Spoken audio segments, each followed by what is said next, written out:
الحمد لله رب العالمين، والصلاة والسلام على رسول الأمين وعلى آله وصحبه أجمعين. إن أريد إلا الإصلاح ما استطعت وما توفيقي إلا بالله عليه توكلت وإليه أنيب. أعوذ بالله من الشيطان الرجيم.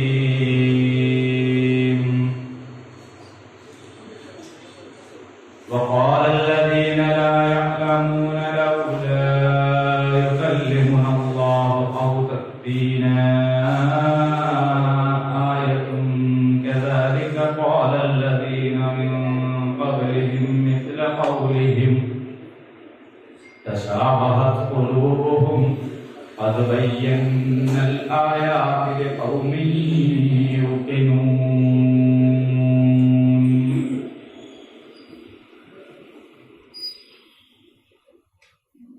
إنا أرسلناك بالحق بشيرا ونذيرا ولا تسأل عن أصحاب الجحيم. ولن ترضى عنك اليهود ولا النصارى حتى تتبع ملتهم قل إن هدى الله هو الهدى ولئن اتبعت أهواءهم بعد الذي جاءك من العلم ما لك من الله من ولي ولا نصير.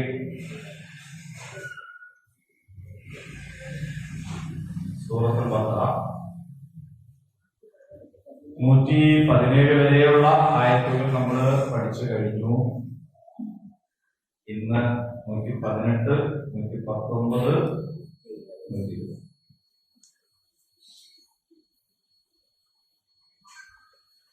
120. കഴിഞ്ഞ ആയത് ആകാശങ്ങളെയും ഭൂമിയെയും മുൻമാതൃകയില്ലാതെ സൃഷ്ടിച്ചവൻ.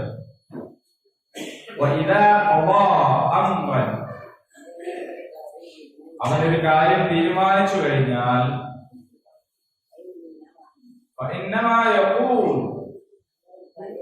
നിശ്ചയമായും അവൻ പറയുന്നു ലഹു അതിനോട് കുൻ ഉണ്ടാവുക, അപ്പോഴത് ഉണ്ടാകും. അവിടെയാണ് നമ്മൾ നിർത്തിയത്. പറയുകയും ചെയ്തു, കാല പറഞ്ഞു, യഖൂലു പറയുന്നു, ഖുൽ പറയുക, ഖീല പറയപ്പെട്ടു, ഖൗൽ പറയാൻ. പഠിച്ചല്ലേ? അല്ലദീന ലാ യഅലമൂൻ. അല്ലദീന എന്ന് പറഞ്ഞാൽ പ്രത്യേകിച്ച് അർത്ഥം പൂർണ്ണമായി പറയാനാവില്ല. മറ്റൊന്നിനോട് ചേർത്താണ് അതിന് അർത്ഥം കിട്ടുക. ലാ എന്ന് പറഞ്ഞാൽ ഇല്ല എന്നാണ്. യഅലമൂൻ എന്ന് പറഞ്ഞാൽ എന്താണ്? അറിവുള്ളവർ എന്നാണ്. ലാ യഅലമൂൻ എന്ന് പറഞ്ഞാൽ അറിവില്ലാത്തവർ. അല്ലദീന ലാ യഅലമൂൻ, അറിവില്ലാത്തവർ പറയുകയും ചെയ്തു. ലൗലാ യുകല്ലിമുനാ, ഞങ്ങളോട് സംസാരിക്കേണ്ടതെന്ത് അല്ലാഹു, ഔ അല്ലെങ്കിൽ തഅ്തീനാ, ഞങ്ങൾക്ക് വരാത്തതെന്ത് ആയ അടയാളം. കദാലിക, അപ്രകാരം ഖാല പറഞ്ഞിട്ടുണ്ട്, പറഞ്ഞു, അല്ലദീന മിൻ ഖബ്ലിഹിം, മുമ്പുള്ള ആൾക്കാർ. ഖബ്ല എന്നാൽ മുമ്പ്, ബഅദ എന്നാൽ ശേഷം. മിസ്ല ഖൗലിഹിം, മിസ്ൽ എന്നാൽ എന്താണ്? മിസാൽ എന്ന ഉദാഹരണം അല്ലെ? മിസ്ല ഖൗലിഹിം, അവരുടെ വാക്ക് പോലെ, ഇവരുടെ വാക്ക് പോലെ തന്നെ. തശാബഹത് എന്താണ്? സാദൃശ്യം ആയിരിക്കുന്നു. ഖുലൂബുഹും, അവരുടെ മനസ്സുകൾ. ഖദ് ബയ്യന്നാ, നാം വ്യക്തമാക്കി കൊടുത്തിട്ടുണ്ട്. അൽ ആയാത്ത്, തെളിവുകൾ. ലിഖൗമിൻ, ജനത്തിന്. യൂഖിനൂൻ, അവരടിയുറച്ച് വിശ്വസിക്കണം. ഇന്നാ നിശ്ചയമായും നാം അർസൽനാക നിനക്ക് നാം അയച്ചു ബിൽ ഹഖ് സത്യം സത്യം കൊണ്ട് ബശീറൻ സന്തോഷവാർത്ത അറിയിക്കുന്നവനായിട്ട് വനദീറ നദീർ മുന്നറിയിപ്പ് നൽകുന്നവൻ വലാ തുസ്അലു നിന്നോട് ചോദിക്കപ്പെടുന്നതല്ല അൻ അസ്ഹാബ് ഒരു കൂട്ടരെ കുറിച്ച് അൽ ജഹീം നരകത്തിന്റെ കൂട്ടരെ സംബന്ധിച്ച് വലൻ തർദാ തൃപ്തിപ്പെടുകയില്ല അൻക നിന്നെ സംബന്ധിച്ച് കാ നീ പെണ്ണാണെങ്കിൽ കീ അല്ലെ നിങ്ങൾ എന്ന് പറയുമ്പോ കും അവർ എന്ന് പറയുമ്പോ ഹും അൽ യഹൂദ് യൂദന്മാര് വാ എന്നുള്ള ഫാൻഡ് ലാ ഇല്ല അൻ നസ്വാറാ ക്രിസ്ത്യാനികൾ ഹത്താ വരെ അല്ലെ തത്തബിഅ നീ പിൻപറ്റുന്നത് വരെ ഇത്തിബാ പിൻപറ്റൽ ഇത്തിബാ റസൂലിനെ പിൻപറ്റൽ മില്ലത്തഹും മില്ലത്ത് എന്ന് പറഞ്ഞാൽ മാർഗം എന്ന അവരുടെ നീ പറയുക എന്താണ് നീ പറയുക നമ്മൾ നേരത്തെ പഠിച്ചു കാല യഖൂലു ഖുൽ ഖീല ഒക്കെ പഠിച്ചു ഇന്ന ഹുദല്ലാഹി ഇന്ന നിശ്ചയമായും ഹുദാ സന്മാർഗം അല്ലാഹുവിന് ഹുവൽ ഹുദാ അതാണ് സന്മാർഗം അല്ലാഹുവിന്റെ മാർഗദർശനം എന്താണ് അതാണ് മാർഗദർശനം നീ പിൻപറ്റി കഴിഞ്ഞാൽ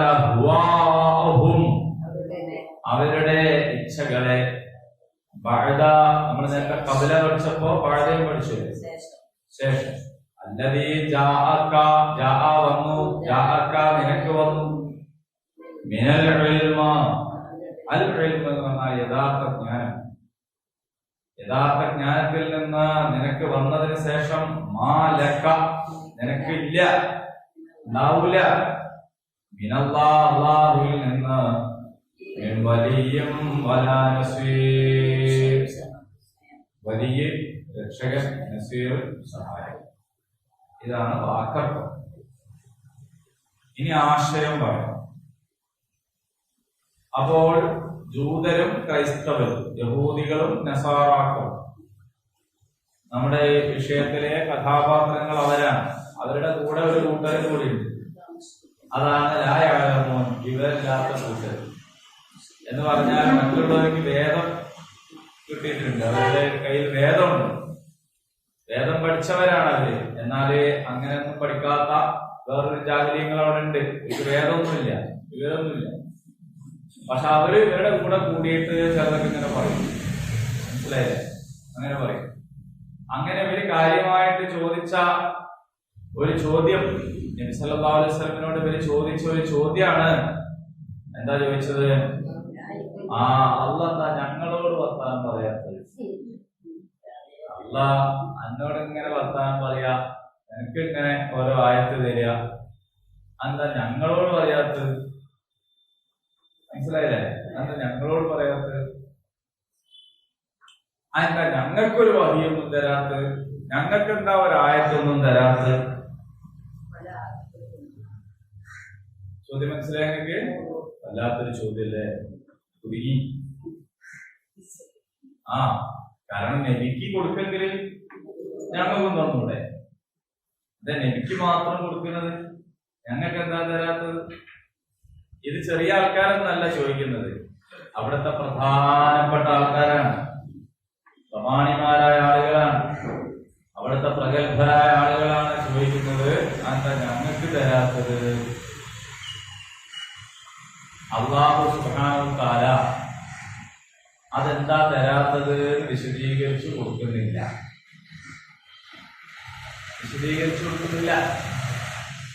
അത് വിശദീകരിച്ചു കൊടുക്കാത്ത ആ ഒരു രീതി തന്നെയും അവർക്കുള്ള ഒരു മറുപടിയാണ്.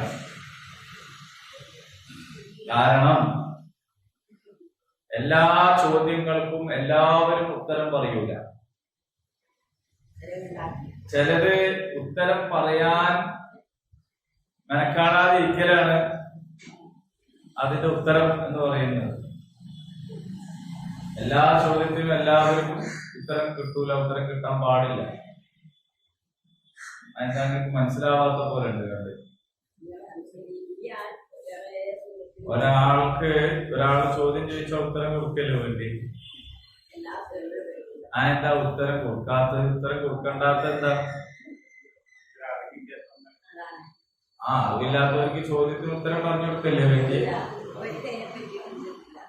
അറിവില്ലാത്തവർക്ക് ഉത്തരം കൊടുക്കല്ലേ വേണ്ടത്? ഉത്തരം അർഹിക്കുന്നില്ല. ഉത്തരം അർഹിക്കുന്നില്ല. ഓക്കെ. അപ്പൊ നമ്മൾ മനസ്സിലാക്കേണ്ടത് നമ്മൾ ആരാണെന്നാണ് ആദ്യം മനസ്സിലാക്കേണ്ടത്. ഇവിടെ ചില യമണ്ടൻ ചോദ്യങ്ങളൊക്കെ ചോദിക്കും നാസ്തികരായ ആൾക്കാർ, യുക്തിവാദികളായ ആൾക്കാർ. ഭയങ്കര ചോദ്യങ്ങളാണ്. ഈ ചോദ്യങ്ങളൊക്കെ കേട്ടാല് മതസമൂഹം പിന്നെ ഇല്ല, തകർന്ന് തരിപ്പണമായി പോകുന്ന ജാതിയുള്ള ചോദ്യമാണ്. ഒരു ചോദ്യം, എത്ര നബിമാര് വന്നിട്ടുണ്ട്?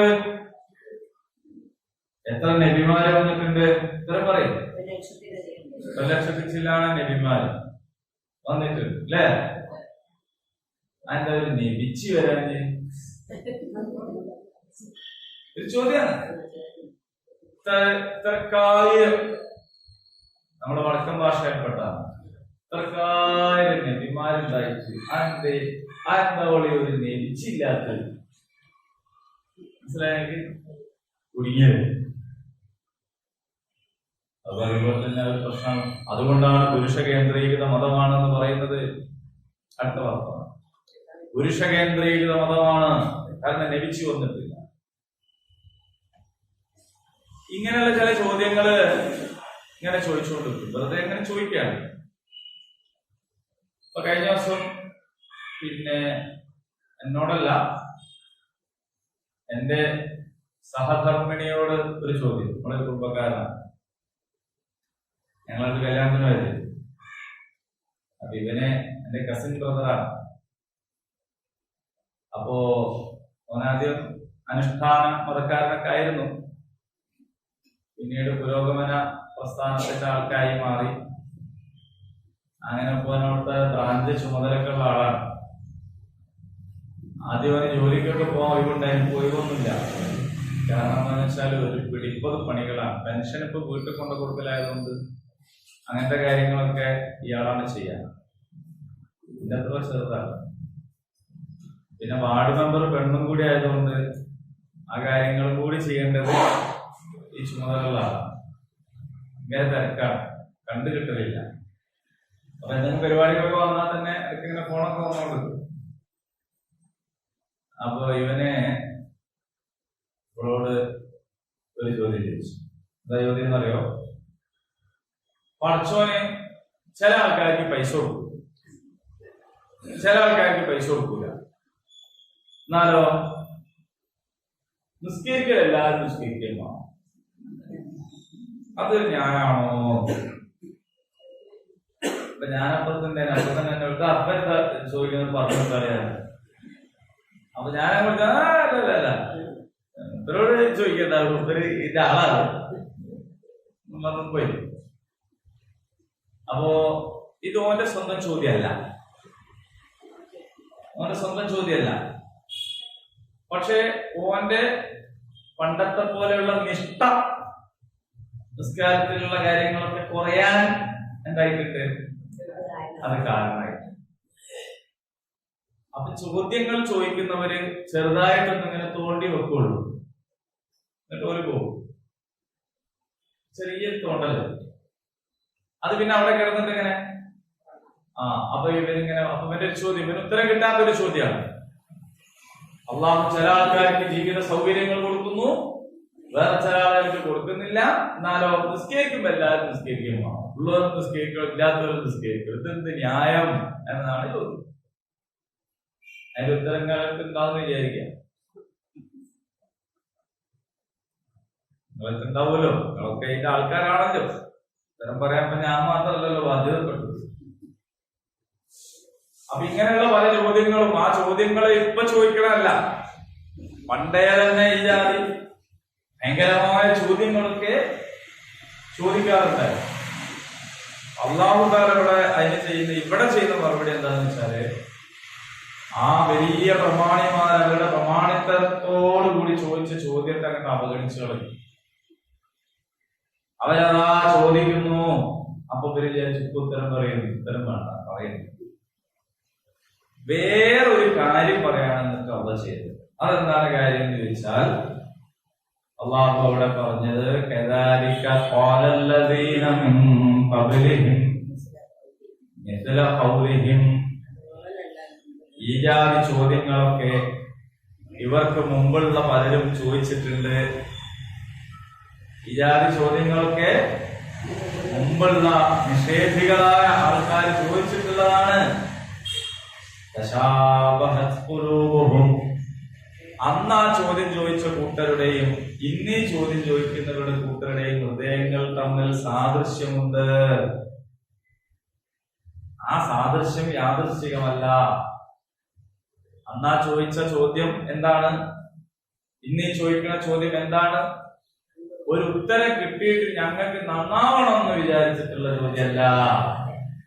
മനസ്സിലായെങ്കിൽ ഈ ചോദ്യം എന്താണ്? ആ ചോദ്യം എന്താണ്? ചില ചോദ്യങ്ങൾക്ക് നമ്മളെ ഉത്തരം പറയില്ല. എന്താ കാരണം? ആ ചോദിക്കുന്ന പശ്ചാത്തലത്തിൽ നിന്നും ചോദിക്കുന്നവനെ കുറിച്ചും നമുക്ക് അറിയാവുന്നത് കൊണ്ടും നമുക്ക് അറിയാവുന്ന ചോദിക്കുന്നത് എന്തല്ല, ഒരു ഉത്തരം കിട്ടാൻ വേണ്ടിയിട്ട് ഉള്ളൊരു ചോദ്യമല്ല എന്ന് നമുക്ക് അറിയുമ്പോ നമ്മൾ എന്ത് പറയാൻ നിൽക്കൂല? ഉത്തരം പറയാൻ നിൽക്കൂല. ഒന്നുകിൽ നമ്മൾ അവഗണിച്ചു പോകും, അല്ലെങ്കിൽ അവനോട് വേറൊരു വർത്തമാനം പറയാ ചെയ്യാം. ചില ചോദ്യങ്ങൾക്ക് നമ്മൾ അങ്ങനെ അക്കമിട്ട് ഉത്തരം പറയില്ല. അപ്പൊ അള്ളാഹുവിടെ അവരെ അവഗണിക്കുകയും അവരെ എന്താ പറയാ, നിങ്ങളെ ഇത്തരം ചോദ്യം ചോദിക്കാനോ ഉത്തരം കേൾക്കാനോ ഉള്ള അർഹരല്ല എന്ന നിലയിൽ അവഗണിക്കുകയും ചെയ്തിരിക്കുകയാണ്. എന്നിട്ടൊരു കാര്യം കൂടി പറഞ്ഞു, ഖദ് ബയ്യന്ന അൽ ആയാത് ലിഖൗമി യുഖിനൂൻ, എന്നാൽ ദൃഢബോധ്യമുള്ള ആളുകൾക്ക് ആവശ്യത്തിനുള്ള തെളിവൊക്കെ തന്നെ വന്നു കഴിഞ്ഞിട്ടുണ്ട്, വിവരിക്കപ്പെട്ടിട്ടുണ്ട്. യുഖിനൂൻ എന്ന് നമ്മൾ വേറെ എവിടെയോ കേട്ടിട്ടുണ്ടല്ലോ. അൽ ബഖറ ഫസ്റ്റ് എന്ന് പറയും. എന്താണ് പറയിലേക്കുള്ളവരൊക്കെ പറയും?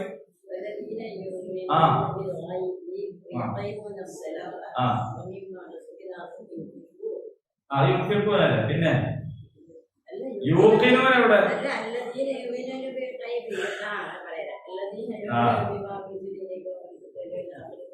നിങ്ങളാരും കേട്ടിട്ട് കൂടിയില്ല. നിങ്ങളെല്ലാവരും ക്ലാസ്സിൽ ടീച്ചർ എന്തോ പറയേണ്ട കാര്യമൊന്നുമില്ല. യുക്കിനൂൻ ദൃഢബോധ്യമുള്ള ആൾക്കാർ എന്നതാണ്. ദൃഢബോധ്യമുള്ള ആളുകൾ. അപ്പോൾ അള്ളാഹുവിലും റസൂലിലും ദൃഢബോധ്യമുള്ള ആളുകൾക്ക് ആവശ്യത്തിനുള്ള തെളിവുകളൊക്കെ ഇപ്പോൾ തന്നെ വന്നു കഴിഞ്ഞിട്ടുണ്ട്. നമ്മൾ ചില സാധുവായിട്ടുള്ള, എന്ന് പറഞ്ഞാൽ പരമസാധുവായിട്ടുള്ള ചില യുക്തികളിൽ നമ്മൾ ചിലപ്പോൾ പെട്ടുപോകും. അതിൽപ്പെട്ട ഒന്നാണ്, ഇത്തരം ചോദ്യത്തിന്റെ ഒക്കെ ഉത്തരം പറഞ്ഞിട്ടേ ഞങ്ങൾ എന്താക്കുള്ളൂ, അനുസരിക്കുള്ളൂ. ഇത് പറഞ്ഞു തരേണ്ട ബാധ്യത നിങ്ങൾക്ക് ഇല്ലേ, ഇത് പറഞ്ഞു തരേണ്ട ബാധ്യത അള്ളാഹ്ക്കില്ലേ, എന്തായാലും മറുപടി ഇല്ലാണ്ടായി പോയത് എന്നതൊക്കെയുള്ള. അതേ സമയത്ത് നിങ്ങൾ ആലോചിച്ച് നോക്കൂ, ഇതേ യുക്തിബോധമുള്ള മനുഷ്യൻ മേലുദ്യോഗസ്ഥൻ വിളിച്ചിട്ട് ഒരു ഡ്യൂട്ടി അസൈൻ ചെയ്ത് കൊടുക്കുക അല്ലെ. ഇപ്പൊ പോലീസ് സേനയിലൊക്കെ ആണെങ്കിൽ ഒരു ബറ്റാലിയൻ ഇന്ന സ്ഥലത്തേക്ക് നീങ്ങാം, ഓർഡറാണ്. എന്തിനാ പോകുന്നത്? അത് നിങ്ങൾ പറഞ്ഞി ഞങ്ങൾക്കും ആണല്ലോ തിരിയാ, നിങ്ങൾ അവിടെ നിന്ന് ഓർഡർ ചെയ്താൽ മതിയോ എന്ന് ചോദിക്കുമോ? അത് ചോദിക്കാറ്. അപ്പൊ എന്റെ യുക്തി അവിടെ പോയി. അതെന്തിനാ ഇപ്പൊ ഞങ്ങൾ അവിടെ പോയി നിൽക്കണേ? ഇന്ന സ്ഥലത്ത് പിന്നെ കാവൽ ഡ്യൂട്ടി നിശ്ചയിച്ചു കൊടുക്കുകയാണ് ഒരു സേന. അപ്പോ ഉദ്യോഗസ്ഥനോട് എന്തിനാ അതിനവിടെ എത്തണ്, അല്ല ഇപ്പൊ ഞങ്ങൾ തന്നെ പോണ്, അത് നിങ്ങൾക്ക് വേറെ അവിടെ നിന്ന് കുറച്ചുകൂടെ അടുത്ത് മറ്റേതല്ലേ കൂടെ, അതിനാ അങ്ങനെ ചോദിക്കോ? അങ്ങനെ ചോദിക്കോ? എങ്ങനെ? അതെ, അതിങ്ങനെ ചോദിച്ചാൽ അതിന്റെ അർത്ഥം എന്താണ്? ഓന് ആ പണിക്ക് പറ്റുവാനല്ല, അതോടുകൂടി അവന്റെ പണി, കാരണം പണി പോവാൻ മാത്രമല്ല അവന് ശിക്ഷയും കിട്ടും. ഒരു സേനാ സ്വഭാവമുള്ളത് നമുക്ക് മനസ്സിലാവും. ഒരു സേനയിൽ മേലുദ്യോഗസ്ഥന്റെ ഓർഡർ വരുമ്പോ യുക്തി ചോദിക്കുന്ന ആൾക്കാർ ഓന സേനയിൽ നിർത്തൂല എന്ന് മാത്രമല്ല ഓന് ശിക്ഷാർഹനാണ്. അപ്പൊ അങ്ങനെ ഒരു യുക്തിവാദി ആയാളും മേലുദ്യോഗസ്ഥനോട് കാരണം തിരിഞ്ഞാലേ ഞങ്ങൾ പോകും, ഞാൻ ഭയങ്കര യുക്തിബോധമുള്ള ആളാണ് എന്ന് പറയില്ല. ഓനൊരു യുക്തി ഉണ്ട്. എന്താ യുക്തി? ഞാൻ ഈ സേനയിൽ അംഗമാകുന്നു, ഞാൻ എന്ത് ചെയ്യും? കൽപ്പനകൾ അനുസരിക്കും എന്ന് ആദ്യം തന്നെ പറഞ്ഞതാണ് അവന്റെ യുക്തി. അപ്പൊ ആരാണ് കൽപ്പിക്കാനുള്ള അധികാരി എന്ന് ഞാൻ അംഗീകരിക്കുന്നു, അത് ഞാൻ അനുസരിക്കും, ഞാൻ അതിന് സല്യൂട്ട് ചെയ്യും. ഇതാണ് യുക്തി. ഒരു വിശ്വാസിയെ സംബന്ധിച്ചിടത്തോളം ലോകം മുഴുവൻ പടച്ചത് അള്ളാഹുവാണ്. അള്ളാഹുവാണ് കൽപ്പിക്കാൻ അധികാരി. അതിന് ഞാൻ ചെയ്യുന്ന സല്യൂട്ടാണ് സ്വലാത്ത്. അപ്പൊ അതുപോലും നോക്കണം, സലൂത്തും സ്വലാത്തും സല്യൂട്ടും തമ്മിൽ വന്നിട്ടുണ്ട്. ഞാൻ എന്ത് ചെയ്യുന്നു? അവനനുസരിക്കും. പിന്നെ ഓരോന്നിന്റെ യുക്തി ഞാൻ ചോദിക്കേണ്ട കാര്യമില്ല. അതിനാണ് സുബൈ 2, അതാ ഒരക്കാര്യത്തിന് ഒരു റുക്കുവും 2 സുജൂദും, ഒന്നെങ്കിൽ 2 റുക്കുവും അല്ലെ ഒരു സുജൂദ്, തമ്മിലൊരു ന്യായം വേണ്ടേ? ഇങ്ങനൊന്നും ചോദിക്കൂല. എന്താണോ കൽപ്പിച്ചത് അതനുസരിക്കുന്നവരാണ് ഞാൻ. നിങ്ങൾ കോടതിയിൽ പോയിട്ടോ? കോടതിയിൽ പോയൊരു കഴിയുന്നെങ്കിൽ കോടതിയിൽ പോയൊരു മോശമല്ലല്ലോ. അത്യാവശ്യം സാറിന്റെ ഡ്യൂട്ടിന്റെ ഭാഗമായിട്ട് പോയിക്കോട്ടെ, ബാക്കി നിങ്ങളാരും തർക്കമില്ലല്ലോ. നിങ്ങളുടെ ഡ്യൂട്ടിന്റെ ഭാഗമായിട്ട് പോയതാ. പോണ്ടി വന്നല്ലേ?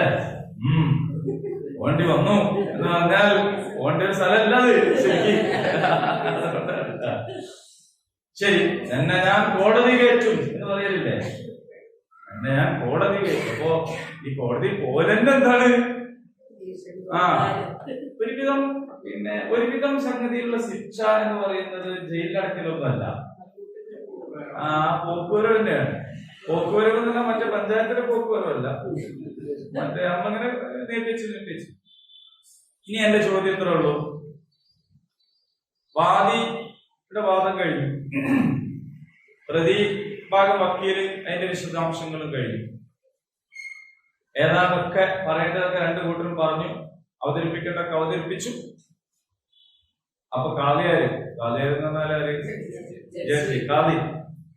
ജഡ്ജി അദ്ദേഹം പറയാണ് കേസ് ഫെബ്രുവരി 3 വെച്ചിരിക്കും. അപ്പൊ ഇവരെ രണ്ടാളും അവിടെ നിന്ന് പോണില്ല. അതിനാ ഫെബ്രുവരി 3 അതിന്റെ ഉപതനങ്ങൾ പറഞ്ഞാൽ ഇതെല്ലാം കേട്ടില്ലേ? വാദവും കേട്ടു, മറ്റൊക്കെ കേട്ടു. ഈ പോകാൻ എന്തിനാ ഒരു 3-ാം തീയതി എന്ന് ചോദിച്ചാൽ ആരെങ്കിലും അവിടെ നിൽക്കുവോ? ഈ എന്തിനാ 3-ാം തീയതിക്ക് വെച്ചത്? എനിക്ക് ഇപ്പൊ തിരിയണോ? ഞാൻ യുക്തിയുള്ളവനാണ്. ഞാൻ അങ്ങനെ കേട്ട് അടിമായിട്ട് പോണവനൊന്നല്ല, ഞാൻ നല്ല യുക്തി ബോധമുള്ളവനാണ്. അതുകൊണ്ട് എനിക്ക് ഇപ്പൊ തിരിയണമെങ്കിൽ എന്തിനാ 3-ാം തീയതിക്ക് വെച്ചതെന്ന് ആരെങ്കിലും പറയോ? ഞാൻ അഥവാ വ്യക്തം പറഞ്ഞു നിൽക്കുക. അപ്പൊ ഇയാൾ പുനഃപരിശോധിക്കും. കാരണം മാനസിക രോഗികളുടെ വിധി വേറെ ആളല്ലോ. എന്തുകൊണ്ടാണത് പറയാത്തത്? ബുദ്ധിയുള്ള ഒരാൾ എന്തുകൊണ്ടാണ് അത് ചോദിക്കാത്തത്? ഈ ഇരിക്കുന്ന മനുഷ്യൻ വെറുതെ ഒരു ഹേമറും പിടിച്ചിരിക്കല്ല, അദ്ദേഹത്തിന് അത് പറയാനുള്ള അധികാരമുണ്ട് എന്ന് ആരംഗീകരിക്കുന്നു? അവരംഗീകരിക്കുന്നു. ഈ അംഗീകാരത്തിന്റെ പേരാണ് ഇസ്ലാം. ഈ അംഗീകാരത്തിന്റെ പേരാണ് ഷഹാദത്ത്. എന്നോട് നിസ്കരിക്കാനും നോമ്പോൽക്കാനും ഹജ്ജ് ചെയ്യാനും ഉംറക്ക് പോകാനും ഹജ്ജിന് പോകാനൊക്കെ പറഞ്ഞത് ആരാ? പറയാൻ അധികാരമുള്ളവനാണ്. ഈ പറയാൻ അധികാരമുള്ളവൻ പറഞ്ഞാൽ അസ്ലം തുലറബില്ല, yes your honour, yes your honour. കോടതിയിൽ നമ്മള് അതിന്റെ ഒരു ഫോർമാലിറ്റി അനുസരിച്ചാണ് യുവർ ഓണർ എന്ന് പറയുന്നത്. ശരിക്കും യുവർ ഓണർ അല്ല ശരിക്കും. അത് നമ്മുടെ അവിടുത്തെ വ്യാവഹാരിക സാങ്കേതിക ഭാഷയാണെന്ന് മാത്രം. അതിന് അത്ര തന്നെ അർത്ഥമുള്ളൂ. പക്ഷെ അസ്ലംതു ലിറബ്ബിൽ ആലമീൻ, ഞാനിതാ വഴങ്ങി അനുസരിച്ച് പൂർണ്ണമായി നിന്നിൽ കീഴ്പ്പെടുന്നു. അങ്ങനെയാണെങ്കിൽ അല്ലാഹു തആല അയച്ച ദൂതൻ ആയിട്ട് ആരെ അയക്കണം എന്ന് തീരുമാനിക്കാനുള്ള അധികാരക്കാണ് അല്ലാഹു.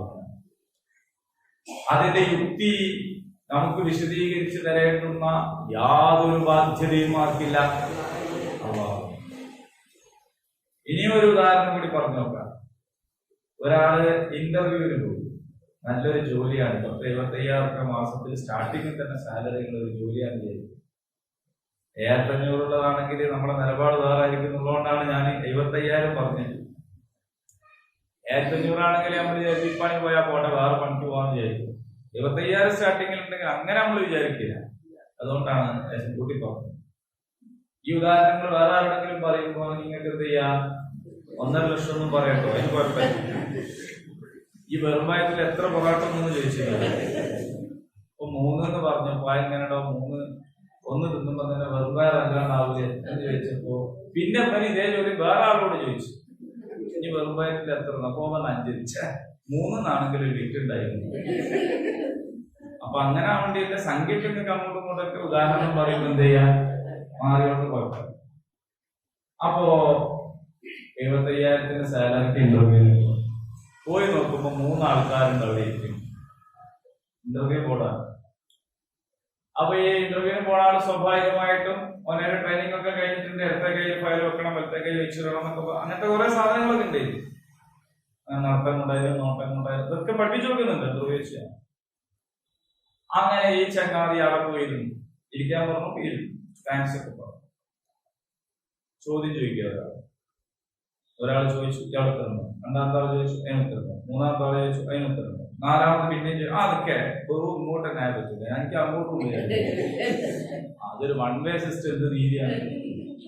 നീതി അല്ലല്ലോ. നിങ്ങൾ ഇങ്ങനെ ചോദിക്കുക, ഞാൻ ഇങ്ങനെ പറയാ, അത് ശരി. ഇനി ഞാൻ ചോദിക്കണേ നിങ്ങളും പറയണം മറുപടി എന്ന് വ്യക്തം പറഞ്ഞാല് എന്താ അവന്റെ നിലപാട്? ഒരു വേ അപ്പോയിന്റ്മെന്റ് ലെറ്റർ കൊടുക്കും അല്ലേ? പക്ഷെ ഒരുത്തം പോലെ ഒരു മന്ദബുദ്ധി എന്ന് വിളിക്കാൻ മാത്രമുള്ള ബുദ്ധിയുള്ള പോലും എന്ത് ചെയ്യൂല, അത് ചെയ്യൂല. എന്തുകൊണ്ട് ചെയ്യൂല? ഈ പോണോന് ഓനാരാണ് എന്നും അവിടെ ഇരിക്കണോനാരാണ് എന്നുമുള്ള ബോധ്യമുള്ളത് കൊണ്ടാണ്. ഇവിടെ ഞാൻ പോകുന്നത്, ഞാൻ ഉദ്യോഗാർത്ഥിയാണ്, എനിക്ക് ജോലി തരേണ്ടത് അവരാണ്, അതുകൊണ്ട് അവര് ചോദിക്കുന്ന ചോദ്യത്തിന് ഉത്തരം ഞാനാണ് പറയേണ്ടത് എന്ന ബോധ്യം ഉണ്ടാകുമ്പോൾ അവിടെ പിന്നെ ഇരിക്കുന്ന ആൾക്കാരെ അവൻ ചോദ്യം ചെയ്യോ? അപ്പൊ ഈ സകല ലോകത്തെയും സൃഷ്ടിച്ച പടച്ച തമ്പുരാനോട് പക്ഷെ അങ്ങോട്ട് ചോദിക്കുകയാണ്, അതിന്റെ ഒരു നിശ്ചയില്ലാഞ്ഞ് അതിന്റെ ആദ്യ നബിന്റെ തന്നെ ഖുർആൻ അങ്ങ് കൊടുത്തയച്ചാ പോരേനോ? കുറെ ആളെന്തിനാ പറഞ്ഞു വെച്ച്? അല്ലെങ്കിൽ പിന്നെ എന്നാൽ ഏതായാലും കുറെ ആൾ അയക്കാൻ തീരുമാനിച്ചു, എന്നാ പിന്നെ എന്തിനെ മുഹമ്മദിനെ പിന്നെ അവസാനത്തെ ആളാക്കി ഇപ്പോഴും പറഞ്ഞു വെച്ചുകൂടായിരുന്നു. ഈ ഇന്റർവ്യൂവിന് പോയാൽ മറ്റവനെ ചോദ്യം ചെയ്യണ മാതിരിയാണ് യഥാർത്ഥത്തിൽ ഇതുള്ളത്. കാരണം തീരുമാനാധികാരാണ്. അറിയുക, അവനാകുന്നു സൃഷ്ടിച്ചത്, അവനാണ് കൽപ്പിക്കാൻ അധികാരമുള്ളത്.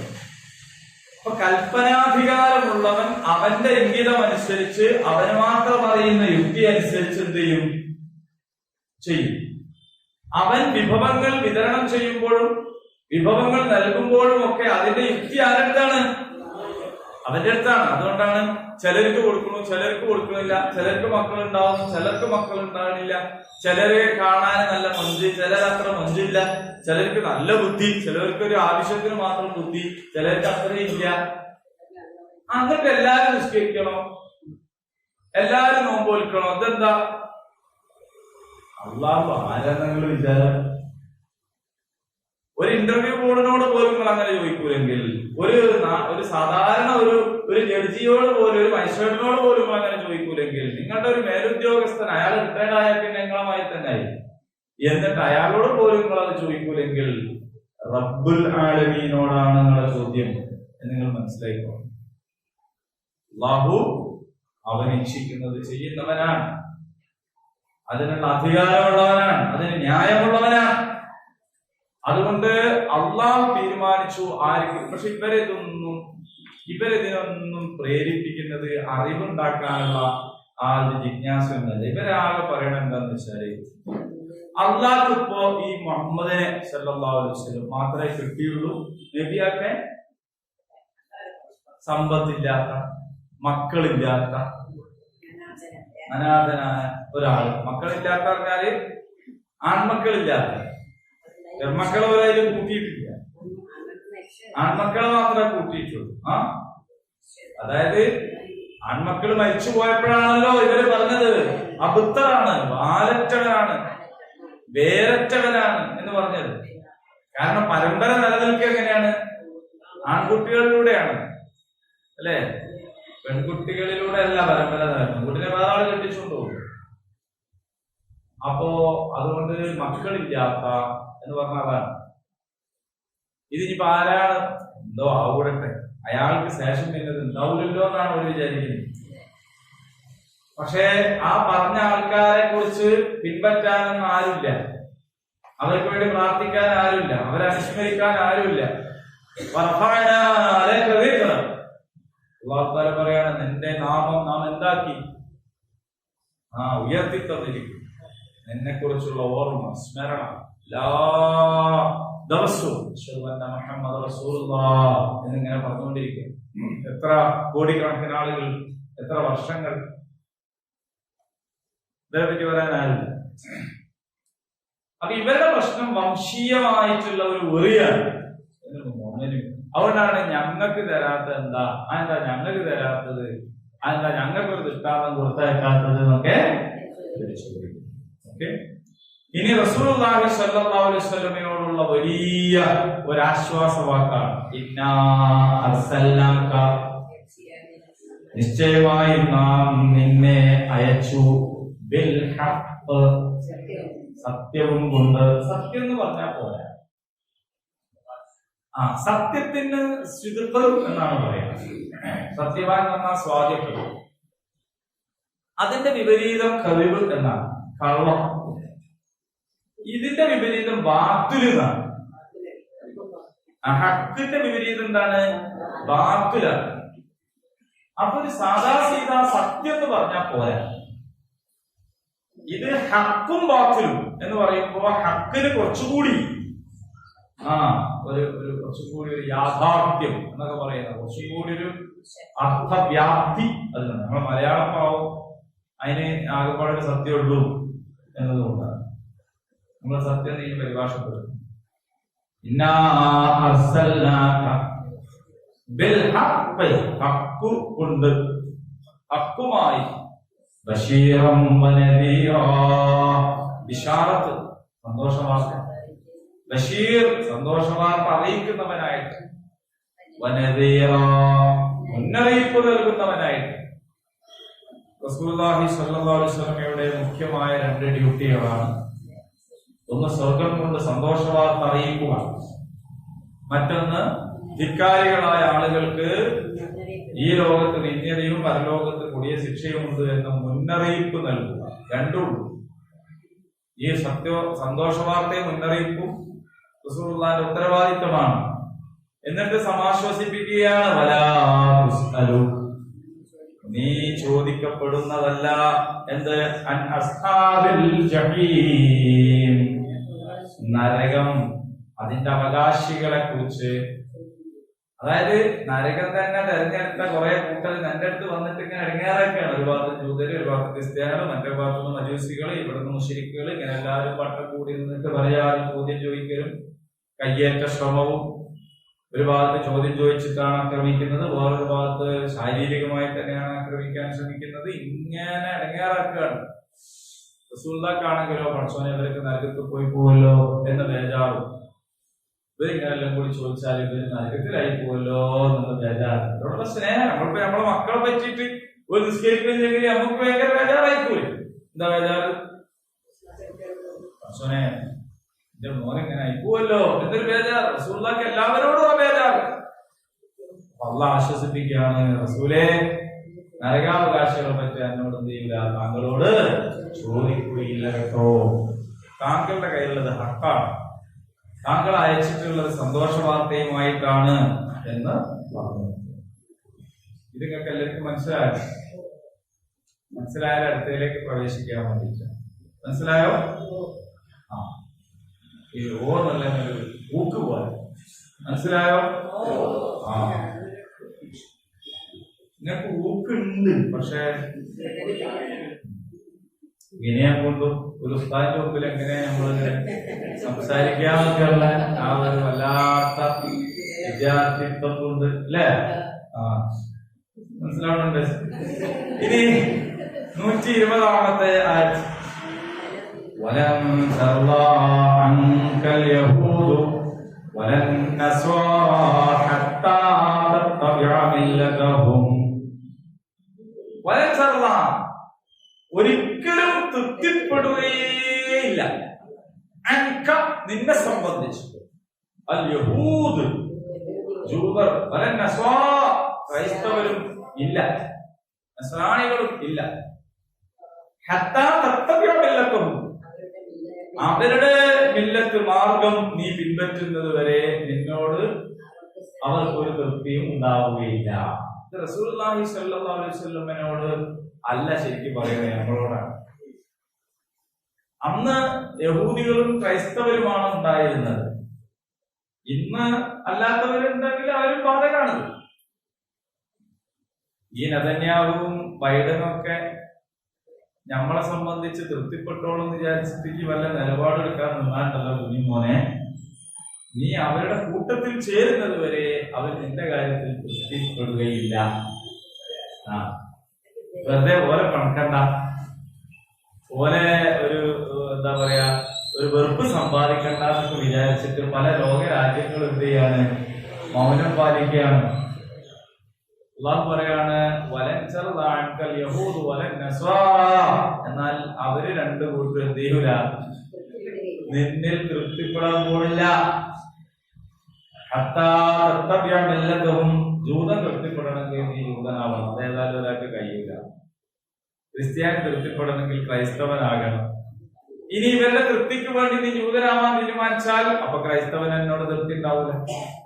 ഇനി നീ ക്രൈസ്തവനാവാൻ തീരുമാനിച്ചാൽ അപ്പൊ ജൂതർക്ക് തൃപ്തി ഉണ്ടാവില്ല. ഇനി ഇത് രണ്ടും കൂടി ആവാൻ എനിക്കത് കഴിയില്ല. അപ്പോൾ പിന്നെ നീ എന്തു വേണം? നീയായിരിക്കണം. നീയായിരിക്കണം. ഇവിടെ നമുക്ക് ബാധകമായതാണ് ഇത്. നമ്മൾ ചില പൊതു സ്ഥലങ്ങളിലൊക്കെ ചെന്നാൽ പൊതുവാകാൻ വേണ്ടിയിട്ട് നമ്മളെല്ലാം ഒഴിവാക്കും. നമ്മൾ എന്ന് പറഞ്ഞാൽ നമ്മളെ പറ്റിയല്ലോ, നിങ്ങളെ പറ്റിയല്ലോ. ഞാൻ എപ്പോഴും നിങ്ങൾ പറയുന്നുണ്ട്, ഞാൻ നിങ്ങളെ പറ്റിയല്ല പറയുന്നത്. നിങ്ങൾ നല്ല ആൾക്കാരാണ്, വേറെ ഏതോ ഒരു കൂട്ടരെ കുറിച്ച്. അപ്പൊ നമുക്കൊരു സൗകര്യമാണ് പറയാനും കേൾക്കാനും. ഞാൻ ഒരു ട്രെയിനിങ്ങിന് പോയി, ഒരു കോഴ്സാണ്, പൈസ ഒക്കെ കൊടുത്ത് ചെയ്യുന്ന ഒരു കോഴ്സാണ്. അങ്ങനെ പറയുന്ന ആൾക്കാരല്ല, പ്രായ വ്യത്യാസമൊന്നുമില്ല, വലിയ ചെറിയൊരു കുട്ടികളും. അപ്പൊ ട്രെയിനർ ഒരു പെണ്ണാണ്. കോലം കണ്ടപ്പോ വിചാരിച്ചതെല്ലാം ചോദിച്ചപ്പോ പേര് പറഞ്ഞപ്പോ മനസ്സിലായി. അപ്പൊ അവര് മനസ്സിലാക്കിയത് ട്രെയിനറാണെങ്കിലും വേണമെന്നായിരിക്കും. ഓക്കെ, അതെല്ലാം എന്താ വിഷയം. അതിൽ ഓരോരോ സ്റ്റെപ്പ് ബൈ സ്റ്റെപ്പായിട്ട് പല സംഗതികളും പറയുകയും ചെയ്യിച്ചു. അപ്പൊ ഒരാള് ഒരു സംഗതി പറഞ്ഞത് ശരിയായാല് എല്ലാവരും എന്ത് ചെയ്യണമെന്ന് വെച്ചാല് അഭിനന്ദിക്കണം, വെരി ഗുഡ് എന്നൊക്കെ പറയണം. അപ്പൊ മറ്റൊരാൾ താങ്ക് യു എന്നൊക്കെ പറയണം. എന്നിട്ട് ഭയങ്കരമായ ഇതൊക്കെ പഠിപ്പിക്കും. അപ്പൊ വെരി ഗുഡ് വെറുതെ പറഞ്ഞാൽ പോലെ കൈ കൊടുക്കണം, വെറുതെ പറഞ്ഞാൽ പോലെ കൈ കൊടുക്കും. അപ്പോ പിന്നെ ഞാനെന്തോ പറഞ്ഞപ്പോ പിന്നെ വെരി ഗുഡ് എന്നു കൈ തന്നില്ല. ഞാൻ താങ്ക് യു. അല്ല, നിങ്ങള് കൈ കൊടുക്ക, നമ്മൾ കൈ കൊടുക്കണമെന്ന് പറയുന്നുണ്ട്. ഞാൻ കൈ കൊടുക്കുന്ന കുറെ ഉണ്ട്, സൂചിയില്ല, പിന്നെ വേറെ ഉള്ളവർക്ക് കൈ കൊടുക്കേണ്ട കാര്യമില്ല. അപ്പൊ ഇത് പിന്നെ പക്ഷെ അവരത് അംഗീകരിച്ചു. അങ്ങനെ നിങ്ങൾക്ക് പ്രയാസമാണെങ്കിൽ നിങ്ങൾ എന്ത് ചെയ്താൽ മതി, കൈ കൊടുക്കാന്ന് പെണ്ണുങ്ങൾക്ക് കൈ കൊടുക്കേണ്ടി വരുമ്പോ നിങ്ങൾ ഇങ്ങനെ നെഞ്ഞത്ത് കൈ വെച്ചിട്ട് പറഞ്ഞാൽ മതി, ഷെയ്ക്കൻഡ് കൊടുക്കാൻ വേണ്ടിയിട്ടുണ്ടെങ്കിൽ ഓക്കെ, എനിക്ക് പ്രത്യേകിച്ച് ബുദ്ധിമുട്ടൊന്നും. ഇത് ഞാൻ പറഞ്ഞതുകൊണ്ട് മാത്രം 2 പെൺകുട്ടികളും ഇതേ നിലപാടില്ല. ഞങ്ങളും ഇങ്ങനെ ആയിക്കോട്ടെ സാർ, ആയിക്കോട്ടെ. പക്ഷെ ബാക്കിയുള്ളവരൊക്കെ ഒരു വെരി ഗുഡ് കിട്ടാൻ കാത്തിരിക്കണം. അതന്നെ ഷെയ്ക്ക് ഹാൻഡ് തന്നെയാണ്. ഷെയ്ക്ക് ഉണ്ടാക്കണം, വെറുതെ എങ്ങനെ കൈ കൊടുത്താലുണ്ടോ, നന്നായിട്ട് തന്നെ ഷെയ്ക്ക് ചെയ്യണം. എന്തിനങ്ങനെ ചെയ്യുന്നേ? എനിക്ക് ഞാനായി നിന്നാ പോരെ, എനിക്ക് എന്ത് ചെയ്യാൻ പറ്റൂല, അങ്ങനെ വേറെ സ്ത്രീകൾക്ക് കൈ കൊടുക്കാൻ പറ്റൂല. അതെന്റെ ഒരു നിലപാടാണ്, എനിക്ക് അങ്ങനെ ചെയ്യാലോ. അങ്ങനെ പ്രശ്നമില്ലാത്ത ആൾക്കാർ ചെയ്തോട്ടെ, ഞാനത് എടുക്കാനൊന്നും പോണില്ല. പക്ഷെ പൊതുവെ നമ്മൾ എന്ത് ചെയ്യുന്ന വെച്ചാല് അന്തരീക്ഷം ഇങ്ങനെ നോക്കിയിട്ട് എന്ത് ചെയ്യും, നമ്മളുടെ ഒരു രീതിയിൽ നമ്മൾ ചെറിയ മാറ്റങ്ങളൊക്കെ വരുത്തുക. അപ്പൊ അങ്ങനെ ആവുമ്പോഴാണ് ചിലപ്പോ ഈ ഇങ്ങനെ പിന്നിങ്ങനെ കുത്തിയിട്ട് ഒരു അലർജി, ഈ മൊത്തം പിന്നി കുത്തിയിട്ട് അലർജിയാണ് ഇപ്പൊ അടുത്തതായിട്ട് തുടങ്ങിയത്. അലർജി ഈ പിന്നു കുത്തി പിന്നു മെല്ലെ കഴിച്ചാൽ അലർജി, ശരിക്കും അലർജി അതിനോടല്ല. പിന്നെ അത് മെല്ലെ ഊരി ഇങ്ങനെ അങ്ങോട്ട് ഇങ്ങനെ. പിന്നെ ഡ്രസ് കോഡില്, പെരുമാറ്റത്തില്, സംസാരത്തില് ഞാനൊരു പൊതുവാകുകയാണ്. പൊതുവാകണമെങ്കിൽ എന്താ വേണ്ടത്, നമ്മളത് ഒരു സംഗതി ബഹുസ്വരം എന്ന് പറഞ്ഞാൽ എല്ലാവരുടെ സ്വരവും വേണ്ടേ. നമ്മളത് ബഹുസ്വര സമൂഹമാണ് എന്ന് പറഞ്ഞാൽ നമ്മുടെ സ്വരം വേണ്ടാന്നാണോ അതിന്റെ അർത്ഥം? ബഹുസ്വരമാകണമെങ്കിൽ എല്ലാവരുടെ സ്വരവും വേണം, അപ്പൊ എന്റെ സ്വരവും വേണം, അപ്പോഴാണ് ബഹുസ്വരം. അപ്പൊ അവിടെ തട്ടിടാത്ത ആൾക്കാരും തട്ടിടുന്നവരും ഉണ്ടാകുമ്പോഴാണ് ബഹുസ്വരാകുക. എല്ലാവരും തട്ടയക്കുമ്പോഴല്ല ബഹുസ്വരാകുക. അപ്പൊ എല്ലാവരും കളിക്കുന്നു എന്നാ ഞാനും കളിക്കട്ടെ, എല്ലാവരും ഇങ്ങനെ മുറിക്കുന്നു ഞാനും മുറിക്കട്ടെ, അങ്ങനെ വിചാരിക്കും. കേട്ടിട്ട കാര്യമാണ് ഞാൻ പറഞ്ഞു. അപ്പോ നമ്മൾ ആരെയൊക്കെയോ തൃപ്തിപ്പെടുത്താൻ വേണ്ടിയിട്ട് നമ്മളുടേത് എന്ത് ചെയ്യാണ്, ഹൈഡ് ചെയ്യുകയാണെങ്കിൽ അവരോട് പറയാനുള്ളത്, നിങ്ങൾ അവരെ തൃപ്തിപ്പെടുത്താൻ നോക്കിയിട്ട് ഒരു കാര്യമില്ല. നിങ്ങൾ അവരുടെ മില്ലത്തിൽ ചേരാത്തിടത്തോളം അവർക്ക് നിങ്ങളോട് തൃപ്തി ഉണ്ടാവുകയില്ല.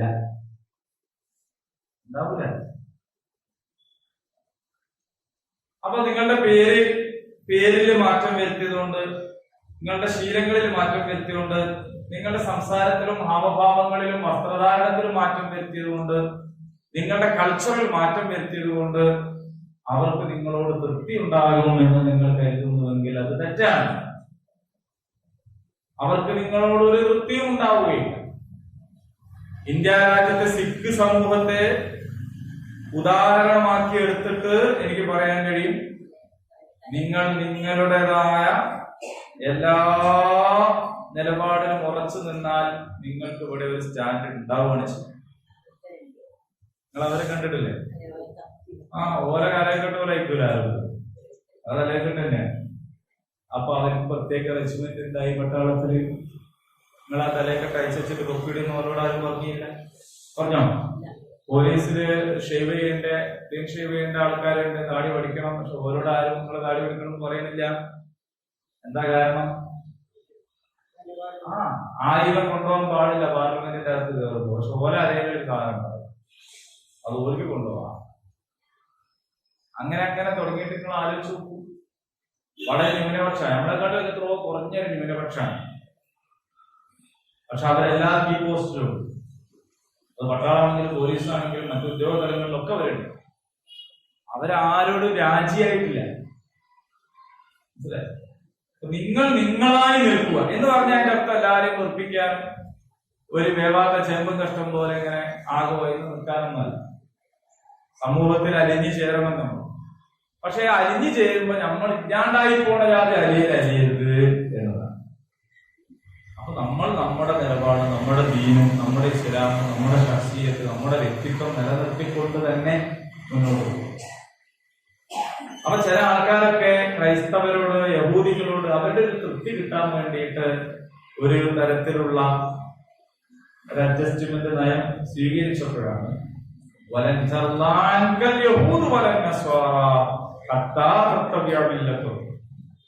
അവര് നിന്നിൽ തൃപ്തിപ്പെടുകയില്ല കേട്ടോ, നീ അവരുടെ മില്ലത്ത് പിൻപറ്റാത്തോളം പറയുക,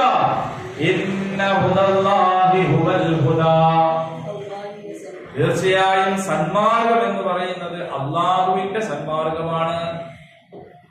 മാർഗദർശനം എന്ന് പറയുന്നത് അള്ളാഹു തആല അയച്ചു തന്ന മാർഗദർശനമാണ്.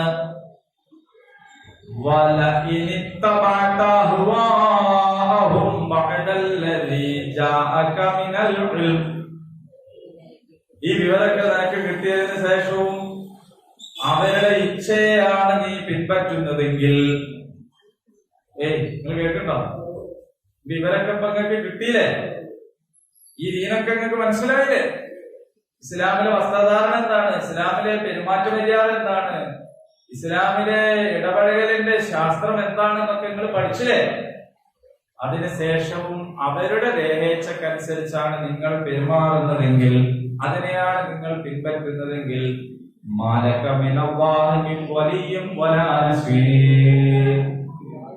പിന്നെന്താണ് സംഭവിക്കുക? അള്ളാഹുവിൽ നിന്ന് ഒരു രക്ഷകനെയോ സഹായിയെയോ നിങ്ങൾക്കുണ്ടാവൂല. അത് നിങ്ങൾ പ്രതീക്ഷിക്കേണ്ട.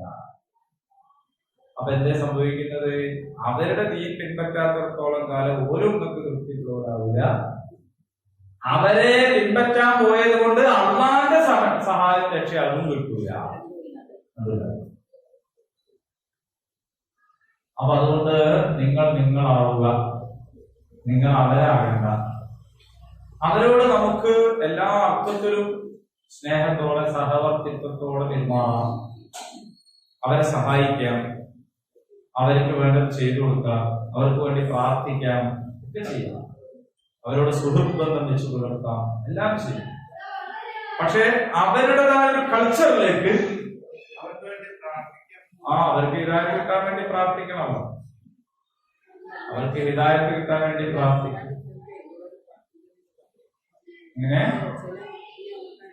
പറയും, നിങ്ങൾ പ്രാർത്ഥിക്കണം എന്നൊക്കെ പറയും. ആയിക്കോട്ടെ എന്ന് പറയാം. നിങ്ങൾ പ്രാർത്ഥിക്കണം എന്ന് പറഞ്ഞില്ലെങ്കിൽ പോലും നമ്മൾ അവർക്ക് വേണ്ടി പ്രാർത്ഥിക്കാം. കാരണം എത്രയോ ആൾക്കാര് യഥാർത്ഥത്തിൽ അവരുടെയും കൂടി രക്ഷാമാർഗമാണല്ലോ ഇസ്ലാം. അവരും കൂടി ഈ അനുഭവിക്കുന്ന പീഡനങ്ങളും പ്രയാസങ്ങളും ഇല്ലാതാവുമല്ലോ ഈ ദീനിലേക്ക് അവർ വന്നിരുന്നെങ്കിൽ. നമ്മളെ കൂട്ടത്തിൽ ആള് കൂടാനല്ലല്ലോ നമ്മൾ ഇസ്ലാമിന്റെ പ്രബോധനം നടത്തുന്നത്. അതുകൊണ്ടാണ് നേരത്തെ പറഞ്ഞത് നരകാവകാശങ്ങളെ പറ്റി നിങ്ങളോട് ചോദിക്കില്ല. അവിടെ ഇങ്ങനെ എല്ലാവരും കൂടി സ്വീകരിച്ചില്ലെങ്കിൽ അതുപോലെ കാര്യമാണ്. അതുകൊണ്ട് നമുക്ക് ആരും നിർബന്ധ ബുദ്ധിയില്ല. പക്ഷെ നമ്മൾ ആഗ്രഹിക്കുന്നു അത് നമുക്കൊരു നല്ല കിട്ടുക, നമ്മൾ അയൽവാസിക്കും കിട്ടണമെന്ന് ആഗ്രഹിക്കുന്നത് പോലെയാണ്. നമ്മുടെ വീട്ടിലൊരു പലഹാരം കൊണ്ടുവന്നാൽ അപ്പുറത്തെ പോലെ കുട്ടിക്ക് കൂടി കൊടുക്കാൻ തോന്നുന്ന ഒരു മനസ്സ്, അതെന്തിനാണ്? അത് കൊടുത്തില്ലെങ്കിൽ ഇന്ന ആരോ എന്തോ ചെയ്യുന്നുള്ളതുകൊണ്ടല്ല. മനസ്സിലായി? അപ്പൊ നമ്മളിങ്ങനെ അങ്ങനെ ഉണ്ടല്ലോ, നമ്മള് ചായ പിടിക്കാൻ പോകുമ്പോൾ ഒന്ന് ചായ പിടിക്കാന്ന് പറഞ്ഞ് കൂട്ടിക്കൊണ്ടുപോകുന്നത് എനിക്ക് ചായ കിട്ടണമെങ്കിൽ ഓനും കൂടി വാങ്ങിക്കൊടുക്കണം എന്നുള്ളതുകൊണ്ടല്ല, അല്ലേ? പ്രത്യേകിച്ച് ചോറിന്റെ വായല്ല ചായ എന്ന് പറഞ്ഞാൽ അത് ഒരാളില്ലാണ്ട് കുടിക്കാനാണ്. ഒറ്റയ്ക്ക് ചായ പിടിക്കൽ വലിയ അടങ്ങാറുള്ള കാര്യമാണ്. ഒരു അനുഷ്ഠാനം പോലെ പോയി രണ്ടരക്കാർ സുന്നതസ്കരിക്കണമായി ഒറ്റയ്ക്ക് പോയി ചായ പിടിക്കാൻ കഴിയില്ല. ചായ പിടിക്കണ ഒരാളുകൂടി ഉണ്ടാകുമ്പോഴാണ് ചായ പിടിക്കാനുള്ള ഒരു ഹരം ഉണ്ടാവും. ഇല്ലേ? നിങ്ങളൊക്കെ മുമ്പിൽ വരുന്നതേ കാത്തു പോയി ചായ ഉണ്ടാക്കിയിട്ട് അത് കേൾക്കോ? അത് കേൾക്കോ? എന്നിട്ട് അത് ഓർമ്മല്ലാണ്ട് നമ്മളെ ഓർമ്മ പോകും. അല്ലേ? ഇവരിവിടെ ഭക്ഷണം ഉണ്ടാക്കി കാത്തിരിക്കുന്നു, ഇവര് വരട്ടേന്ന് വിചാരിച്ചു. കുറെ നേരം കഴിഞ്ഞിട്ട് കാണാതായി വിളിച്ചു നോക്കിയാല് ഞാൻ കഴിച്ചു. ഇതൊരു സങ്കടം നേരം അല്ലേ? ഭയങ്കര സങ്കടം അല്ലേ? ഭയങ്കര സങ്കടം. അപ്പൊ ആദ്യം തന്നെ വിളിച്ചു പറയണം, എനിക്ക് ഭക്ഷണം വേണ്ട, ഞാൻ വേറെ കഴിക്കുന്നുണ്ടെന്ന് പറയുമെങ്കിലും ചെയ്യണം. അല്ലേ? വേണ്ടേ? ഞാൻ ഹോൾസെയിലായിട്ട് പറഞ്ഞുതരാം. അതായത് വരികയാണെങ്കിൽ കഴിക്കും, വരൂലെങ്കിൽ എന്റെ അർത്ഥം ഇത്രേ ഉള്ളൂ. അപ്പൊ ഒരു സമയമുണ്ട്, ആ സമയം വരെ അത് കഴിഞ്ഞാൽ പിന്നെ എന്ത് ചെയ്യരുത്. കാരണം ഓരോ ദിവസവും വിളിച്ചിട്ട് വരില്ല എന്ന് പറയാൻ കഴിയില്ല. അപ്പൊ ഹോൾസെയിൽ ആയിട്ട് ആദ്യം തന്നെ ഉദാഹരണ രചിക്കണം. നിങ്ങൾ ചായ വെച്ചിട്ടാണോ പോവാ എന്നൊക്കെ ആദ്യമൊക്കെ ചോദിക്കലുണ്ട്.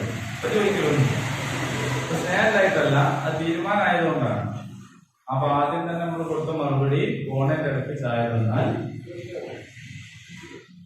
ചായ കുടിച്ചിട്ടാണോ പോവാ അല്ല, ഫോണിന്റെ ഇടയ്ക്ക് ചായ കിട്ടിയാൽ എന്ന് പറഞ്ഞാൽ കോപ്പും ചായയും തമ്മില് ബന്ധമുണ്ടാവും. ഫോണിന്റെ മുമ്പ് ചായ തന്നോന്നൊരു നിർബന്ധവുമില്ല, ചായക്ക് വേണ്ടി കോപ്പ് നിർത്തി വെക്കില്ല.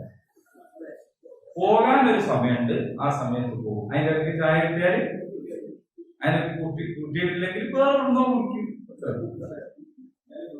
അല്ലെങ്കിൽ എന്താ സംഭവിക്കാന്ന് വെച്ചാല് നമ്മൾ എത്തേണ്ടടുത്തൊന്നും നമുക്ക് എത്താൻ കഴിയും. നമ്മൾ എത്തണമെങ്കിൽ അത് നേരം പിന്നൊന്നും പറയാൻ പാടില്ല. നമ്മൾ നമ്മുടേതായ ലൈനിൽ ഇങ്ങനെ പോവാ, സന്തോഷപൂർവ്വം ചിരിച്ചുകൊണ്ട് നമ്മൾ നമ്മുടെ നിലപാടിൽ തന്നെ നിൽക്കുക. ആ നിലപാട് വേറുള്ള മേൽ പരിക്കാവാതെ നിൽക്കുക. പരിക്ക് പറ്റരുത്, നമ്മുടെ നിലപാടുകൊണ്ട് വേറുള്ളതിന് പരിക്ക് പറ്റരുത്. പക്ഷെ അതേ സമയത്ത് എന്ത് ചെയ്യണം, നമ്മുടെ നിലപാടിൽ തന്നെ ലേശം ഓയിലും ഗ്രീസും ഒക്കെ ഉപയോഗിച്ചാൽ മതി. വണ്ടിയായിട്ട് ബന്ധപ്പെട്ടവർക്ക് നന്നായിരിക്കും. അതെന്താണെന്ന് വെച്ചാല് ഓയിലും ഗ്രീസും ഒക്കെ ചെയ്യുന്ന ദൗത്യം എന്താണ്, തമ്മിൽ ഒരഞ്ഞ് കേട് വരാതിരിക്കാനാണ്. അതിന്റെ ഇടയ്ക്ക് ലേശം ഗ്രീസ് ഇട്ടു. അപ്പൊ തിരിയുമ്പോ എങ്ങനെ തിരിയും, സ്മൂത്ത് ആയിരിക്കും. മനസ്സിലായി? മനുഷ്യബന്ധങ്ങൾക്കിടയിൽ ഗ്രീസുമാണ്. അത് ചിലപ്പോൾ പുഞ്ചിരിയായിരിക്കും, ഒരു പരിഗണനയായിരിക്കും, ഒരു സമ്മാനം കൊടുക്കലായിരിക്കും, മനസ്സിലായേ, ഒരു വിട്ടുവീഴ്ച ചെയ്യലായിരിക്കും. അത് മനുഷ്യബന്ധങ്ങൾക്കിടയിലുള്ള ഗ്രീസാണ്. അതിട്ടാല് നമുക്ക് എവിടെയും ഒരഞ്ഞു പോകില്ല. മനസ്സിലായോ? അതേ സമയത്ത് ആ ഗ്രീസ് ഇല്ലെങ്കിൽ എന്ത് സംഭവിക്കും, അത് രണ്ട് ദിശയിൽ തിരിയുമ്പോ പൊട്ടും. പൊട്ടിയാൽ പല്ല് പൊട്ടിയാൽ പിന്നെ മൊത്തം പ്രശ്നമാണ്. ലേശം ഗ്രീസ് ഉപയോഗിച്ചാൽ നമ്മുടെ ദീനിനെ നമുക്ക് മുറുക്കം പിടിക്കാം. എന്റെ നിസ്കാരത്തിൽ എനിക്ക് ഒരു വിട്ടുവീഴ്ചയും ചെയ്യേണ്ടതില്ല. ഞാൻ ഈ പറഞ്ഞതുപോലെ നേരത്തെ പറഞ്ഞു കഴിഞ്ഞാൽ ഇടപഴകലുകളിലൊന്നും എനിക്ക് ഒരു ദീൻ ഒഴിവാക്കേണ്ട ഒരു പ്രശ്നം വരില്ല. പക്ഷെ ഞാൻ അതിൽ ഉറച്ചു നിൽക്കുന്നു എന്നത് മറ്റുള്ളവരെ സംബന്ധിച്ചിടത്തോളം ഉൾക്കൊള്ളാൻ പാകത്തിൽ അതിനെ ഓപ്പറേറ്റ് ചെയ്ത് കൊടുക്കണം മാത്രം. അതെന്ത് വേണം, സഹകരിക്കാവുന്നതിൽ മാക്സിമം സഹകരിച്ചാൽ ആ സഹകരണത്തിന്റെ അതിരിൽ വെച്ച് നമ്മൾ വേർപെടുമ്പോൾ പ്രയാസം ഉണ്ടാവില്ല. മൊത്തത്തിൽ തന്നെ ബന്ധങ്ങൾ അറുത്തു മാറ്റി സംസാരങ്ങളൊക്കെ വളരെ പരുഷമാക്കി കൊണ്ടിരുന്നാൽ എന്താ സംഭവിക്കുക, അത് അപ്പൊ നമ്മൾ ഇപ്പോ ശിർക്ക് ചെയ്യുന്നവരുടെ കൂടെ ജീവിക്കുന്നു. നമ്മൾ അവരുമായിട്ട് മാനുഷികമായ എല്ലാ ബന്ധവും കാത്തു സൂക്ഷിക്കുന്ന ഒരാളാണെങ്കിൽ ശിർക്ക് ചെയ്യാൻ പിന്നെ അയാൾ നമ്മളെ നിർബന്ധിക്കൂല. അത് നമ്മളൊരു വിഷയമായിട്ട് വിട്ടുതരും. പക്ഷെ പലപ്പോഴും സംഭവിക്കുന്ന എന്താന്ന് ചോദിച്ചാൽ അവരുമായിട്ടുള്ള മാനുഷിക ബന്ധങ്ങൾ പോലും കട്ടിയും, എല്ലാം കട്ടിയും. എന്നിട്ട് അതിനെ ഒരു നജസായിട്ട് തന്നെ കാണും. നജസ് എന്ന് പറയുന്നത് ആരാണ്? ആ ആശയമാണ് നജസ്, മനുഷ്യനല്ല. ആ മനുഷ്യൻ അങ്ങനെ ആയിപ്പോയതാണ്, പലപ്പോഴും അവരുടെ തെറ്റല്ല, അങ്ങനെ ആയിപ്പോയതേ. ആ ആയിപ്പോയവരെ രക്ഷപ്പെടുത്താൻ വേണ്ടി ശ്രമിക്കുക എന്നതല്ലാതെ അവരുടെതിലേക്ക് മുഖ്യധാരയിൽ അലിഞ്ഞു ചേരാൻ നമ്മൾ മെനക്കെട്ടാൽ ഒന്നാമത് അവര് തന്നെ എന്നെ മുഖവിലേക്ക് എടുക്കുകയില്ല. കാരണം ഓൻ എന്ത് മനസ്സിലാവും, ഇവരൊരു നിലപാടില്ലാത്തവരാണ്. അപ്പൊ ഓന്റെ ഒരു വെയിറ്റ് ഉണ്ടാവും. എന്നാൽ അള്ളാന്റെ അടുത്തോ നിങ്ങൾ അവർക്ക് വേണ്ടി അവരുടെ ഇച്ഛക്കനുസരിച്ച് പെരുമാറിയത് കൊണ്ട്, നിങ്ങൾക്ക് കിട്ടിയ ഇൽമിനെ നിങ്ങൾ മൂടി വെച്ചത് കൊണ്ട് അള്ളാഹുവിന്റെ അടുത്തൊന്നും പിന്നെ എന്തുണ്ടാവില്ല, വലിയ ഒരു രക്ഷകനും ഒരു സഹായിയും പിന്നെ അള്ളാന്റെ അടുത്ത് നിങ്ങൾ പ്രതീക്ഷിക്കുകയും വേണ്ടതില്ല എന്നതാണ്. ഇത് മനസ്സിലായോ? ഈ കാലഘട്ടത്തിൽ ഇവിടെ നമ്മൾ പറയുന്നത് യഹൂദികളെ കുറിച്ചും നസറാക്കളെ കുറിച്ചും മാത്രമാണ്. അത് അന്ന് അവരുടെ ഇടയിൽ നിന്ന് പറഞ്ഞതാണ്. അതല്ലാത്ത ആൾക്കാരുടെ ഇടയിലാകുമ്പോൾ അല്ലാത്തതുപോലെ. മനസ്സിലായോ? അപ്പൊ നമ്മുടെ കുട്ടികൾക്കൊക്കെ പറഞ്ഞു, നമ്മുടെ ദീനിയായ വ്യക്തിത്വത്തെ ആർക്കു മുമ്പിലും പണയം വെക്കേണ്ടതില്ല, ആർക്കു മുമ്പിലും ഒഴിവാക്കേണ്ടതില്ല. നിങ്ങൾ ദീനിയായ വ്യക്തിത്വം എന്തൊരു കാര്യത്തിലാണ് പണയം വെക്കുന്നത്, അവര് നിങ്ങളിൽ സാറ്റിസ്ഫൈഡ് ആവാനാണെങ്കിൽ അവര് സാറ്റിസ്ഫൈഡ് ആവുകയില്ല. അതേ സമയത്ത് അള്ളാന്റെ അടുത്ത് നിന്ന് കിട്ടേണ്ടത് കിട്ടുകയും. നമ്മൾ നമ്മളായി ഉറച്ചു നിന്നാൽ അവർ നമ്മളെ ബഹുമാനിക്കുന്നിടത്തേക്ക് കാര്യങ്ങൾ വരികയാണ് ചെയ്യും. അവര് പഠിക്കുകയാണ് ചെയ്യും, മനസ്സിലാക്കുകയാണ് ചെയ്യും. ആ അർത്ഥത്തിൽ നമുക്ക് മുന്നോട്ട് പോകാനും കഴിയും. അള്ളാഹു അനുഗ്രഹിക്കുന്നതാണ്. اللهم ربنا تقبل منا انك انت السميع العليم وتب علينا انك انت التواب الرحيم. واخر دعوانا